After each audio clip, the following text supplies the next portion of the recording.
अस्सलामुअलैकुम बच्चों, कैसे हो आप लोग? ठीक हो बच्चों? आज मैं आप लोगों के साथ एक बहुत ही इजी सा और इंटरेस्टिंग सा चैप्टर स्टार्ट करवाने लगा हूं आपको।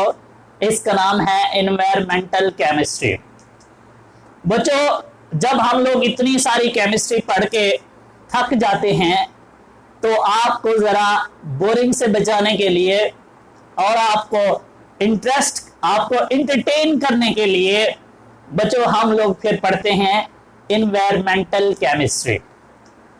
मैं आज की इस वीडियो में आपके साथ थोड़ा सा एनवायरमेंटल केमिस्ट्री का इंट्रोडक्शन शेयर करता हूं और देन मैं आप लोगों के साथ बच्चों एक छोटा सा टॉपिक शेयर करने वाला हूं कि एटमॉस्फेयर क्या है और उसकी कंपोजिशन क्या है।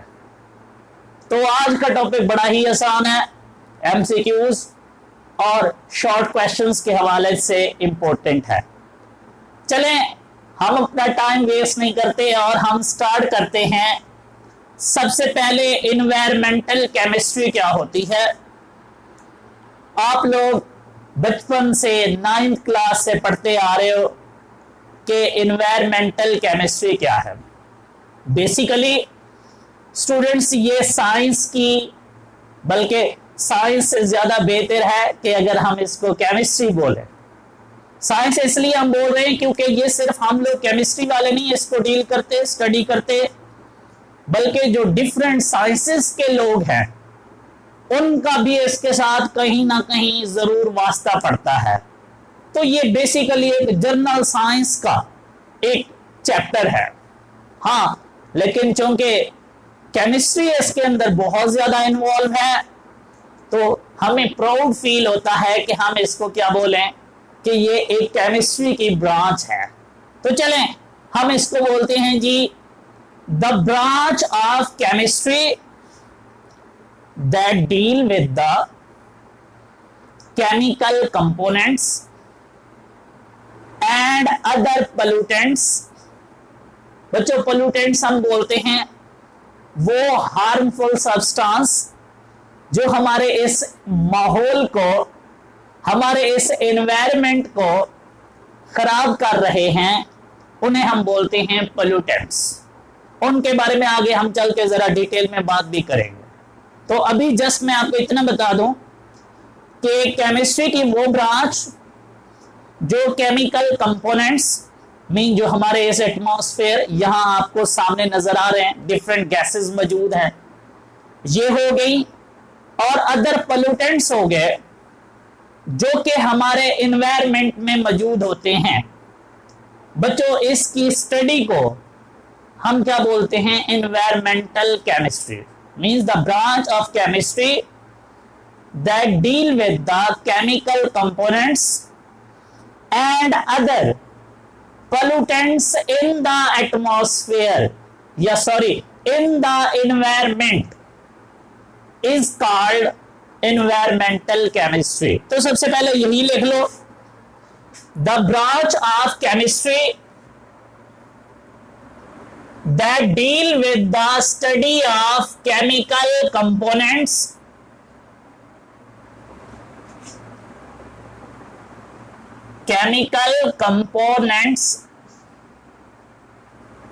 and other pollutants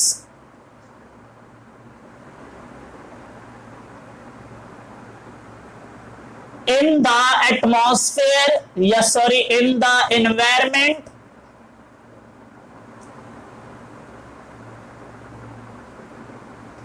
is called environmental chemistry।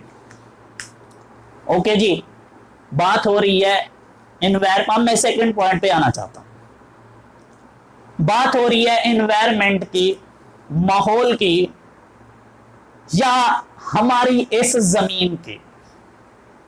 बच्चों, ये जो हमारी जमीन है, यहां 4 नेचुरल सिस्टम एग्जिस्ट करते हैं। मैं ऐसे बोलूं तो मुझे कोई इशू नहीं है।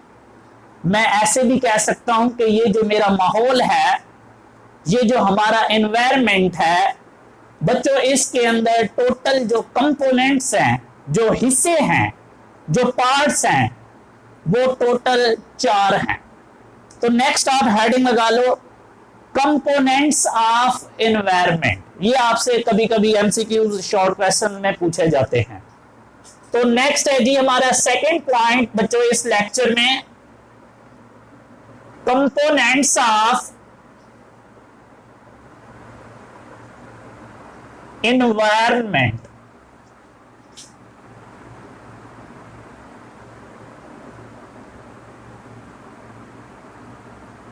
हम लिखेंगे जी there are 4 components of the environment. कौन कौन से हैं जी? नंबर 1 है बच्चों एटमॉस्फेयर, जिसको आज हम जरा स्टडी भी करने वाले हैं कि ये क्या होता है। नंबर 2 है बच्चों हाइड्रोस्फेयर,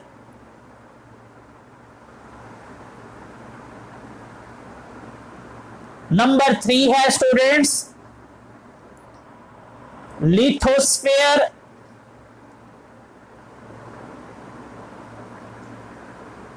और नंबर 4 होता है बायोस्फेयर।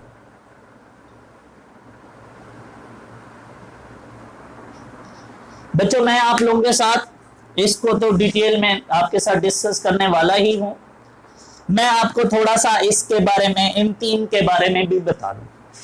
बच्चों हमारे इस माहौल में, हमारे इस ये जो अर्थ हमारा प्लेनेट है, इसके ऊपर जहां जहां आपको जमीन नजर आए, जहां जहां आपको रॉक नजर आए, जहां आपको मट्टी नजर आए, जहां आपको डिफरेंट मिनरल नजर आए, बच्चों वो जो जगह होती है उसे हम बोलते हैं लिथोस्फेयर।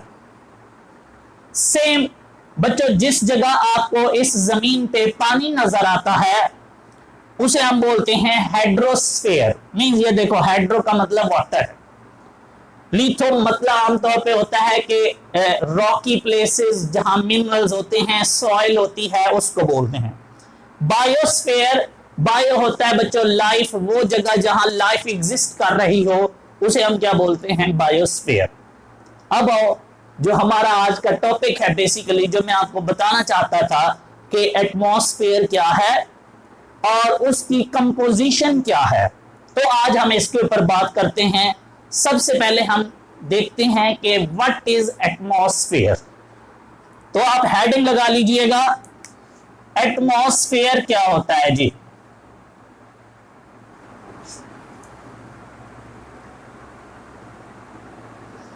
सबसे पहले हम इसको डिफाइन कर लेते हैं स्टूडेंट। बच्चों ये जो डिफरेंट गैसेस होती हैं, जिसमें नाइट्रोजन है, ऑक्सीजन है, डिफरेंट गैसेस है, ये जो डिफरेंट गैसेस ने बच्चों हमारी इस जमीन को घेरे हुए हैं, इसे हम क्या बोलते हैं? Atmosphere. Means the layer of gases that surrounded the earth. बच्चों गैसेस की वो लेयर, वो तह जिसने हमारी इस जमीन को क्या किया हुआ है? सराउंड किया हुआ है। ये देखो, ये जो सामने मेरे नजर आ रहा है सब कुछ, इसी को हम क्या बोलते हैं? एटमॉस्फेयर। और यहां क्या है बच्चों? डिफरेंट गैसेस की लेयर हैं। तो हम ऐसे कह सकते हैं कि the different gases, the layer of different gases that surrounded the earth is called atmosphere. लिख लीजिएगा, the layer of different gases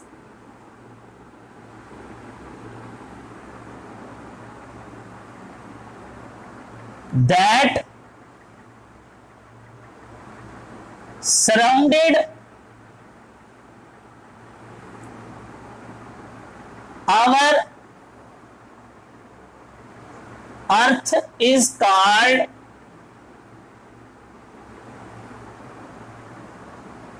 atmosphere. इसके बारे में मैं आपको एक और बड़ी इंफॉर्मेशन वाली बात आपके साथ शेयर कर रहा हूं। बच्चों, ये जो एटमॉस्फेयर है, इसकी कोई बाउंड्री लाइन नहीं है। ये इस जमीन से लेके ऑनवर्ड फैली हुई है। Means it is extended,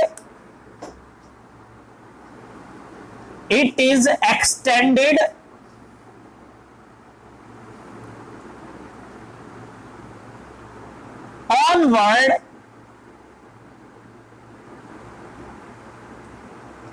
from up to the earth, और इसकी कोई बाउंड्री लाइन नहीं है। No boundary line.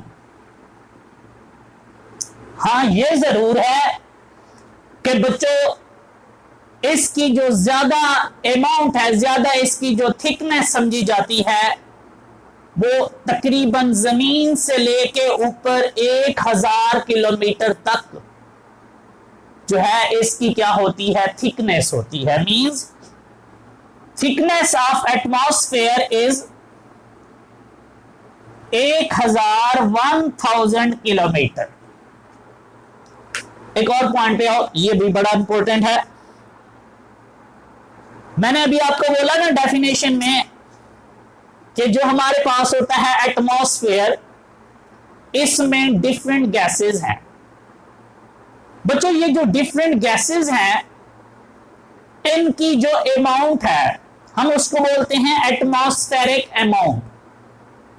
बच्चों, ये जो या एटमॉस्फेरिक मैस, बच्चों ये जो एटमॉस्फेरिक मैस है, या ये जो हमारे पास डिफरेंट गैसेस हैं, बच्चों ये हमारे पास जमीन से लेके 30 किलोमीटर तक जो है 99% ये मौजूद होती हैं।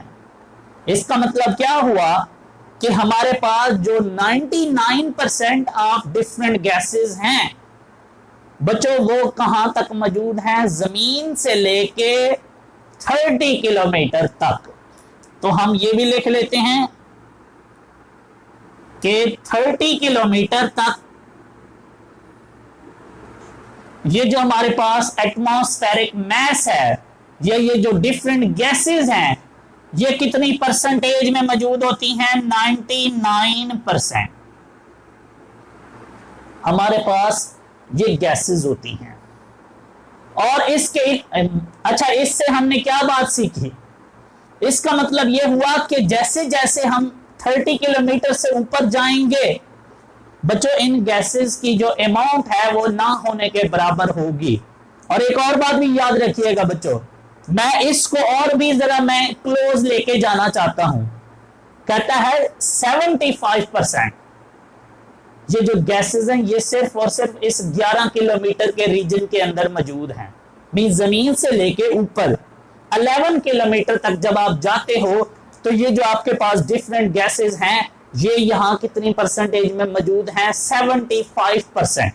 इसका मतलब ये हुआ कि जैसे जैसे हम बुलंदी की तरफ जाते हैं, बच्चों याद रखिएगा गैसेस की अमाउंट क्या होती जाती है, कम। और इसीलिए बच्चों याद रखना, जैसे जैसे हम बुलंदी की तरफ जाते हैं, ये जो प्रेशर होता है ये क्या होता जाता है, कम। क्योंकि प्रेशर डिपेंड करता है गैसेस की कंसंट्रेशन पे। हम बुलंदी पे जाने पे गैसेस की कंसंट्रेशन आहिस्ता आहिस्ता स्टूडेंट्स क्या हो रही है हमारे पास, कम, जिसकी वजह से हमारे पास ये जो एटमॉस्फेरिक प्रेशर होता है ये भी क्या हो रहा होता है, कम। तो ये भी याद रखिएगा। अच्छा जी, मैंने बोला कि तकरीबन हमारे पास जो 11 किलोमीटर है उसमें 75% डिफरेंट गैसेस हमारे पास क्या होती हैं, एग्जिस्ट कर रही होती हैं। अब बच्चों मैं आपके साथ लास्ट पॉइंट शेयर करने वाला हूं कि जो हमारे पास ये डिफरेंट गैसेस हैं उनकी कितनी परसेंटेज, जिसको हम ऐसे भी कह सकते हैं कि कंपोजिशन ऑफ एटमॉस्फेयर, ये जो डिफरेंट गैसेस हैं बच्चों ये हमारे इस एटमॉस्फेयर में कितनी परसेंटेज में मौजूद हैं। जैसे आप लोग बचपन से सुनते आ रहे हो एक बात कि जो नाइट्रोजन गैस होती है वो इस हमारे एटमॉस्फेयर में 75% होती है, सॉरी 78% या 78 पॉइंट समथिंग, ऐसी कुछ बातें आप सुनते आए हो।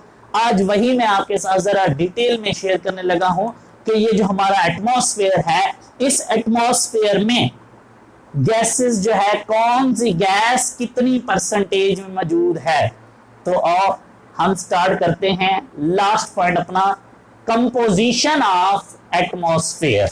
जी स्टूडेंट्स, हमारे पास ये जो अब एटमॉस्फेयर की कंपोजिशन है बच्चों, ये देखो कितनी होती है एटमॉस्फेयर के अंदर, डिफरेंट गैसेस कितनी परसेंटेज में मौजूद हैं। सबसे जो ज्यादा अमाउंट होती है इस एटमॉस्फेयर में जिस गैस की, उसमें है नाइट्रोजन, और उसकी ये परसेंटेज है, आमतौर पे हम लोग इसको 78% बोलते हैं। सेम ऑक्सीजन है बच्चों, इसको भी आमतौर पे हम 21% बोलते हैं। ऑर्गन है, ये हमारे पास है 0.93%। CO2 गैस है, ये होती है 0.03%। ऐसा नहीं है, इसके अलावा कुछ और डिफरेंट गैसेस भी हैं बच्चों जो ट्रेसेस अमाउंट में होती हैं, बहुत ही माइनर क्वांटिटी के अंदर हैं। तो बच्चों जो ट्रेसेस अमाउंट के अंदर गैसेस हैं आप उनके भी नाम बोल सकते हो। उसमें हमारे पास हाइड्रोजन गैस है, ओजोन है, O3 गैस, इसके अलावा हमारे पास CH4 गैस है, इसके अलावा कार्बन मोनोऑक्साइड गैस है, एंड सो ऑन। तो बच्चों ये हमारा आज का टॉपिक था। मैं उम्मीद करता हूं कि आप इसको जरूर एंजॉय करोगे और करना भी चाहिए। Thank you so much. Allah Hafiz.